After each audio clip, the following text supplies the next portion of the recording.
Mic से नहीं बोलना चाहिए, माइक से जयकारा लगा देते हैं। ध्यान मूलम गुरुमूर्ति पूजा मूलम गुरुपदम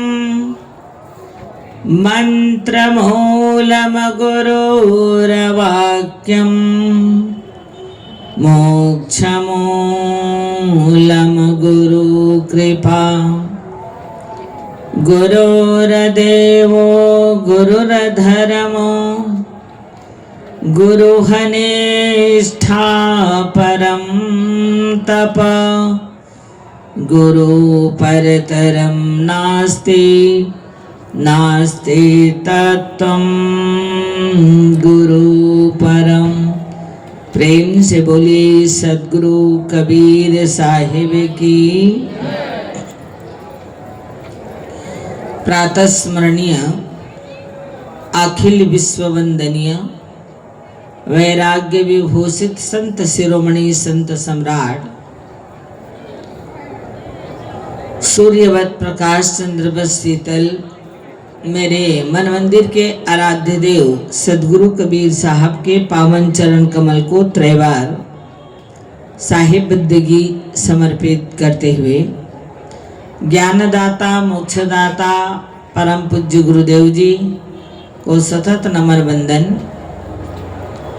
मंचस्थ विराजमान एवं इस महाकुंभ में पधारे हुए सर्व संत महात्माओं महान पुरुषों, साधनामयी मेरी सभी साध्वी बहनें, धर्मानुरागी परम जिज्ञासु मुमुक्षु निर्छिर विवेकी प्यारे हंसजन, परम वंदनिया भक्ति शक्ति के स्रोत वात्सल्यमयी करुणामयी श्रद्धा मूर्ति मेरी माताएं एवं सुहृदय मेरे भाइयों, आत्मस्नेही मेरी बहनों, वसुंधरा की चमन पर पुष्पित होने वाले होनहार नन्हे मुन्ने प्यारे प्यारे बच्चों,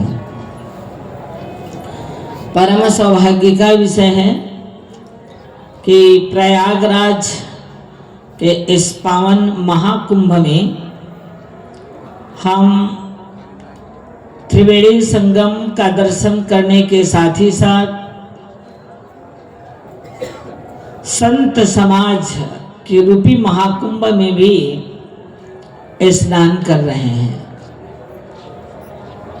उस कुंभ में, उस गंगा में जाकर के हम स्नान करते हैं, डुबकी लगाते हैं, हमारी तन की पवित्रता शुद्धता प्राप्त होती है।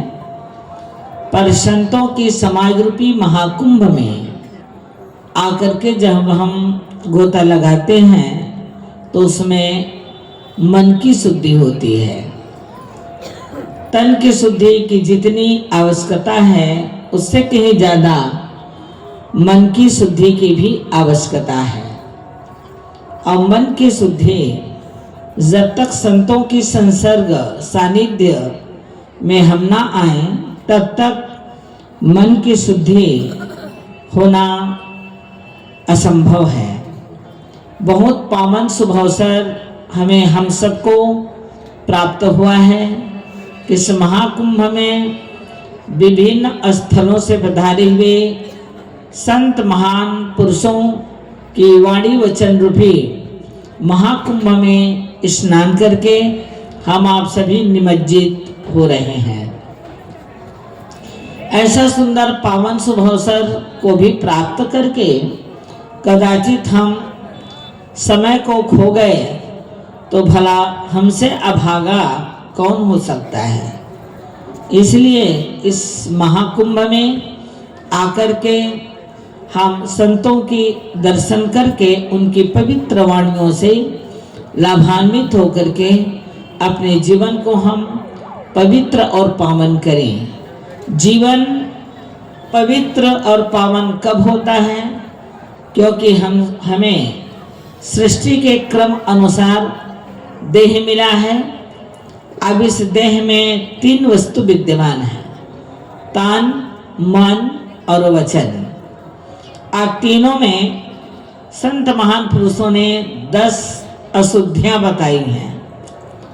तन में 3 प्रकार का दोष, मन का 4 प्रकार का दोष और वचन का 3 दोष। कौन कौन सा दोष? तन का 3 दोष, चोरी, हिंसा, व्यभिचार। वाणी का 3 दोष, गाली, निंदा, झूठ। मन का 4 दोष, ईर्षा, क्रोध, मान और छल।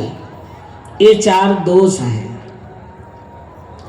यहाँ आकर के हमें अपना 10 दोष को बिल्कुल सत्संग रूपी गंगा में गोता लगा करके, डुबकी लगा करके मिटा दें, परिवर्तित कर दें। हम संकल्प ले लें कि मैं आज तारीख से किसी भी प्रकार की, हालांकि हम समझते हैं सत्संगी भाई बहन, माता पिता, आप सब चोरी की प्रवृत्ति नहीं है। केवल धन को चुराना ही चोरी है, ऐसा बात नहीं है। चोरी कई तरह की होती है। तो ये चोरी की प्रवृत्ति का हम परित्याग करें। चोरी की प्रवृत्ति कब त्याग होती है? जब हम निर्लोभी हो जाते हैं। किसी भी प्राणी, पदार्थ और वस्तु पर हमें देख करके लोभ नहीं होना चाहिए।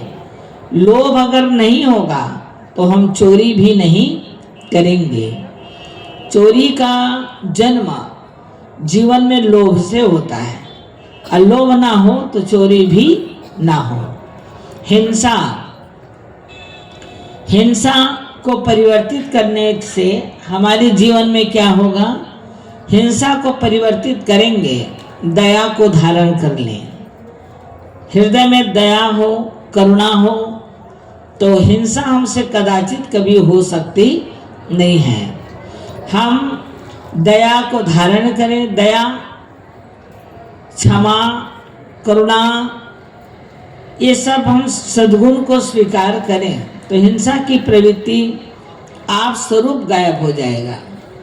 इसके बाद रही बात व्यभिचार की, इंद्रिय दमन कर लें, इंद्रिय में अपने दृष्टि संभाल लें, और दृष्टि संभाल लें तो सृष्टि को अच्छा होने में संदेह नहीं है। दृष्टि हमारी कैसी हो? अपने से जो बड़े हैं वो सब हमें शरीर से, वो सब हमारे माता पिता हैं। अपने बराबर हैं वो भाई बहन हैं। अपने से जो उम्र में, शारीरिक उम्र में छोटे हैं वो हमारे बच्चे के तद्वत हैं। ऐसा हमारी भावना हो जाए तो व्यभिचार का समूल नष्ट हो जाएगा। गोस्वामी जी कहते हैं ना, परधन पत्थर जानिए परतिय मात समान, अब इतने में हरि ना मिले तो तुलसीदास जमान।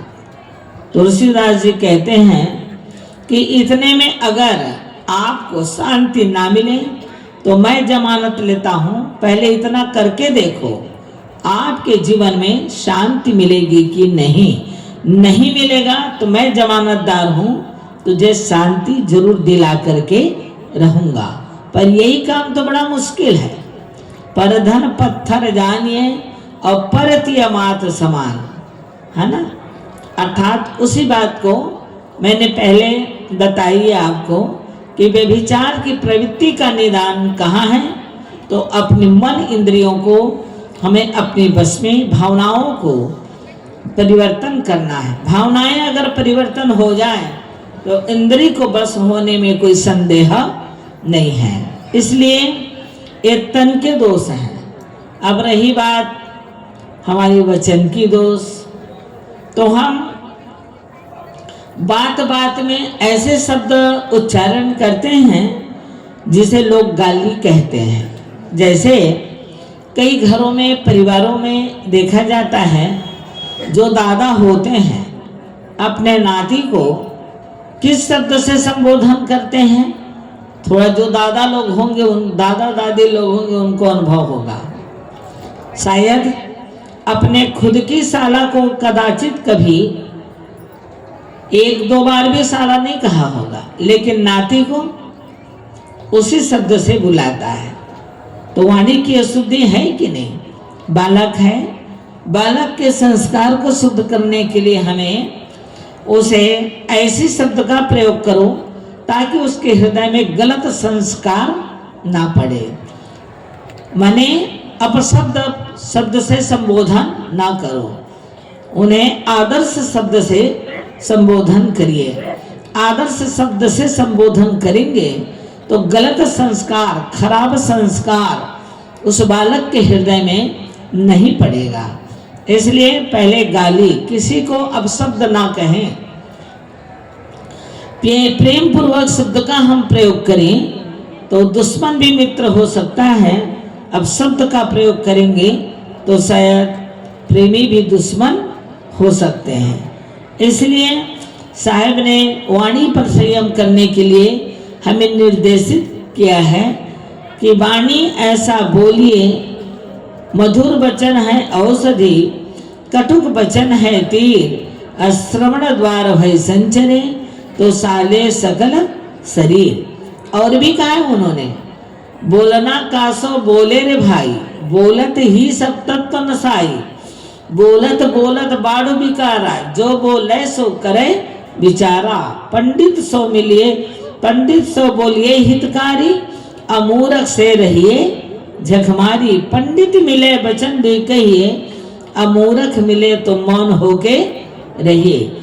इसमें पूरी वाणी की जितने संयम है वो सारी बातें इस रामायण में सदगुरु ने हमें निर्देशित कर दिया है। तो निवेदन है कि हम अपशब्द का प्रयोग ना करें। निंदा, चर्चा ही करना है किसी दूसरे के बारे में, तो हर व्यक्ति के जीवन में गुण और अवगुण होता है, क्योंकि ये जो शरीर है ये दोनों से बना है। मेरा अवगुण भरा शरीर गुरु मुझे कैसे तारोगे। ये शरीर ही गुण और दोष का है। हर के पास में कुछ गुण है, कुछ दोष है। तो जो ज्यादा गुणी होते हैं ना, उसको हम गुणवान कहते हैं, और जो ज्यादा दोषी होता है उस व्यक्ति को हम निर्गुणी कहते हैं, मूर्ख कहते हैं। इसलिए हम किसी के बारे में चर्चा करें तो उनके गुण पक्ष का आप चर्चा करें तो शायद निंदा क्लोज हो जाएगा, बंद हो जाएगा।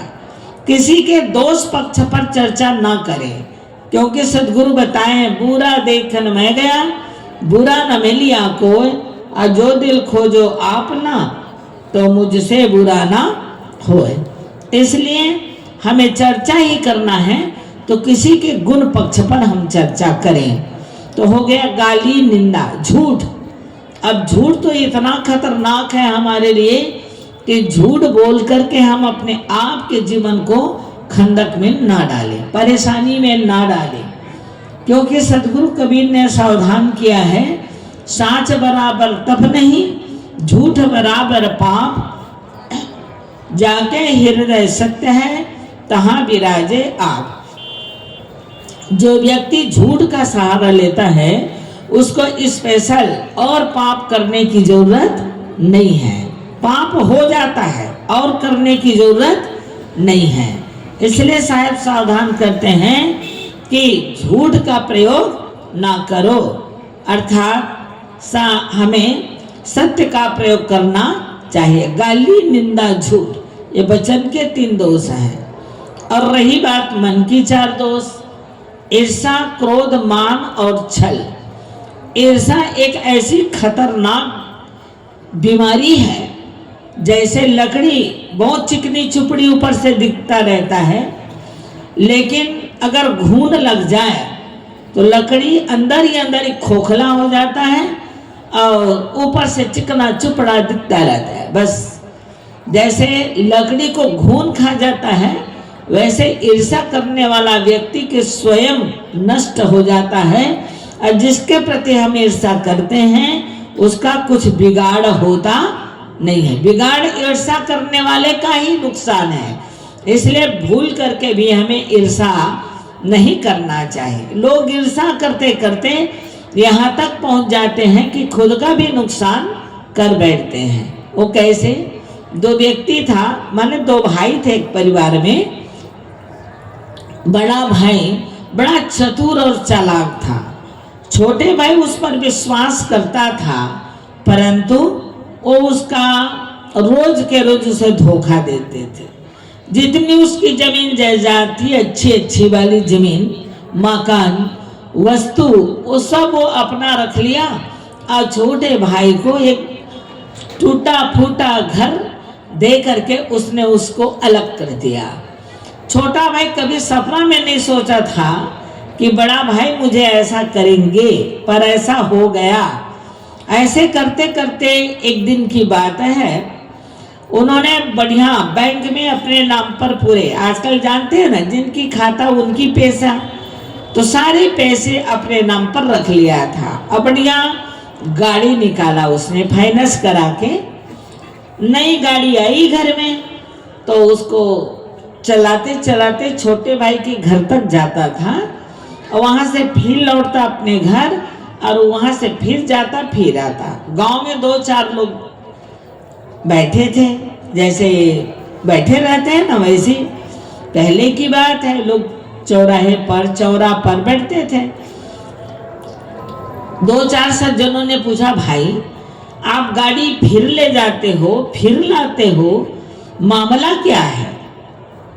तो उन सयानों को जवाब देते बड़ा भाई कहता है, आप जानते नहीं, छोटा भाई मुझसे बड़ा जला करता है, और देखो ना, जब मेरे साथ था तो बड़ा मौज मस्ती से जीता था, अब कैसे जी रहा है, तो मैं से जला करता है। इसलिए देख, वो कुछ भी नहीं कर पाया, मुझसे अलग हुआ है, तो अब मैं अलग होते ही अपने कर्म से, अपने पुरुषार्थ से मैंने गाड़ी फाइनेंस करा लिया, तो उसको दिखा रहा हूं, जला रहा हूं। वो सयान व्यक्ति था, उसने कहा, भाई ये बताओ, तुम गाड़ी ला रहे हो, ले जा रहे हो, इसमें पेट्रोल डलवाए हो कि डीजल?